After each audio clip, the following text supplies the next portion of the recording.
Assalamualaikum warahmatullahi wabarakatuh. Saudara pemirsa, semoga saat ini kita selalu ada dalam lindungan Allah Subhanahu wa taala. Amin ya Allah ya rabbal alamin. Mungkin Anda lupa bahwa Al-Qur'an itu adalah obat lahir dan batin.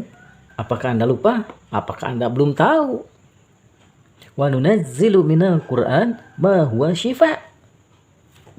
Surat Al-Isra ayat 82.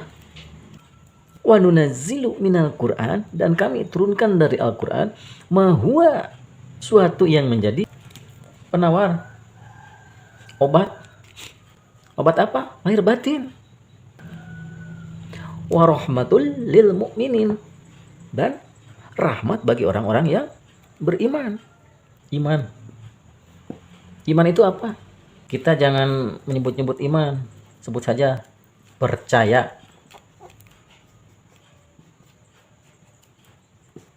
Percaya deh. Dan rahmat bagi orang-orang yang percaya. Percaya bagaimana? Percaya bahwa ini kalimah Allah. Percaya ini adalah Quran itu sifat. Ini kata Allah. Percaya. Percaya itu kan ada 6. 2, 3, 4, 5, 6. Di antaranya percaya kepada Allah, malaikat, kitab-kitabnya. Kitab ini dari Al-Quran. Kitab Al-Quran. Bahwa Quran itu obat lahir dan batin dan rahmat bagi orang-orang yang percaya. Percaya kepada kitab-kitab. Ini kata Allah. Masa Allah bohong? Anda kan sudah percaya rukun iman yang 6. Rahmatul lil mu'minin. Rahmat itu kanyaah lamun di Sunda ya. Orang yang dikasih sayang, orang yang disayangi ya. Pemberian sesuatu yang lebih ya. 6 itu qada dan qadar.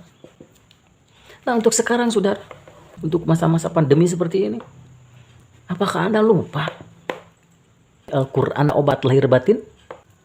Saat-saat seperti ini banyak yang sakit. Anda pasti kolab, stres, gundah, resah karena Anda lupa akan Al-Quran. Jangan lupa like, subscribe, nyalakan lonceng, pilih semua, dan bagikan kepada teman-teman. Kalau Anda sakit nih, sakit apapun, kembalikan pada Al-Quran. Harus bagaimana? Atau Al-Quran harus digodok, airnya dimandikan? Bukan begitu maksudnya. Gali Al-Qurannya, kaji. Al-Qurannya dikaji, diaji, mengaji. Kaji dong.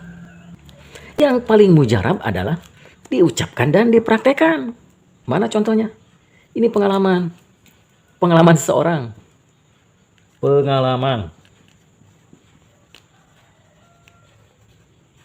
Pengalaman seseorang yang kena COVID, kena virus lah. Saya punya seseorang pengalaman yang kena virus, sudah parah itu. Tapi setelah sembuh dia bercerita sama saya, dia itu ingat akan keajaiban Al-Quran.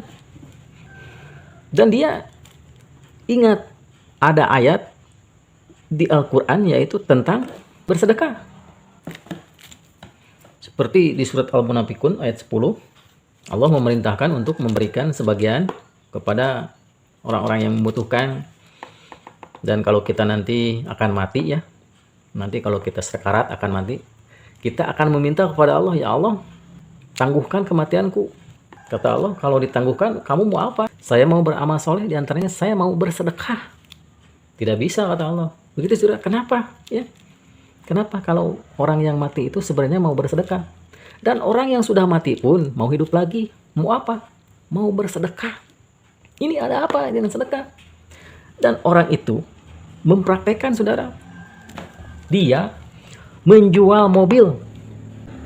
Murah lagi mobilnya, ya, karena ingin buru-buru ya. Dan duit itu disedekahkan sama dia, sama orang itu. Diberikan kepada jompo, anak yatim ya. Kepada para ustadz, pada ajengan dibagikan. Ada orang yang membagikan, saudaranya yang membagikan. Sungguh ajaib. Seminggu. Bayangkan seminggu dia sembuh. Dan bisa pulang ya. Ya tidak usah diceritakan lah ini. Karena panjang. Tapi intinya itu. Dan uang itu dikasihkan semua kepada para jompo. Dibagi-bagi ya. Kepada fakir miskin, kepada anak yatim. Para ajengan, para ustadz. Ini nyata saudara. Seminggu dia sembuh. Pulang. Sampai sekarang.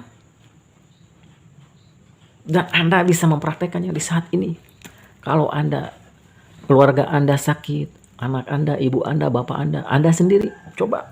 Tapi saya kan tidak punya duit, gimana? Ya, kalau tidak punya duit, baca saja ini.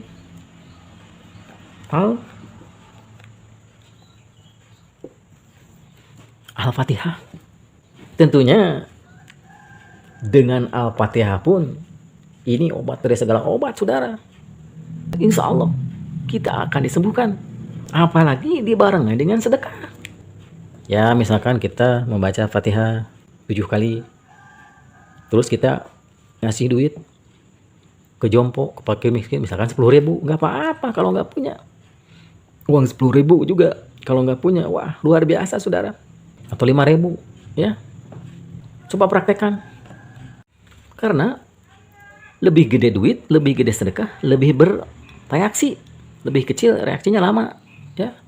Tapi kalau Anda mampunya hanya 10.000, itu pun Anda sangat membutuhkan untuk makan, itu akan lebih berharga saudara. Itu akan lebih ngepek. Ini buat keluarga yang punya saudara sakit. Coba, kan pasti punya harta lah di rumah. Kalau tidak punya duit, apakah punya radio? Jual lah radio. Punya TV, jual TV. Ya, uangnya kasihkan kepada fakir miskin, kepada anak yatim, pada jompo. Ya, baca dulu Fatihah. Atau begini saudara, Anda datang ke ajengan, ke ustadz, bawa air. Mohon doa ini biar saudaraku sembuh dari sakit. Minta ke ustadz supaya dibacakan Fatihah. Setelah itu kasih duit. Yang lebih ngepek itu bukan ustadz membaca Fatihah ke air, tapi itunya, Andanya memberi itu, memberi sedekah kepada ustadz. Itu yang jadi obat. Kan kadang-kadang minta doa ke ustadz. Ustadznya dikasih 20.000. Kurang ngepek saudara. Ya, jangan lupa ini Al-Fatihah dan sedekah. Kalau mau sembuh, kan ada ini, ada hadis sahih, malaikat selalu berdoa untuk orang-orang yang bersedekah. Kalau kita ngasih sedekah, malaikat meminta kepada Allah supaya menggantikan, memberikan yang lebih kepada orang yang bersedekah. Dan malaikat juga berdoa untuk orang yang tidak bersedekah, supaya dihabiskan hartanya. Maksudnya bukan harta yang fisik itu yang kelihatan, tapi misalkan kita punya harta banyak, punya mobil, punya tanah, punya rumah, perusahaan di mana-mana. Berkahnya diambil. Ini karena hadisnya sahih. Diambil berkahnya. Makanya mobil punya, mobil banyak, tanah di mana-mana, rumah bertingkat, kontrakan banyak, apartemen punya banyak. Tapi dia sendiri makan dengan garam. Makanya makan beras merah saja. Digram lagi, ya. Karena ini akibat, kalau bahasa Sunda itu apa namanya? Ngadeg-deg. Kalau ngadeg-deg begitu. Kalau mau ngasih sesuatu, ngasih duit misalkan, ini ngeleper ya, ngadeg-deg. Nah itu hasil ngadeg-deg Anda makan dengan digram ya. Maaf nih, maaf. Ini nyata. Makanya dari sekarang buru-buru uang habiskan buat sedekah sebelum kita meninggal ya. Wabillahi taufiq wal hidayah. Wassalamualaikum warahmatullahi wabarakatuh.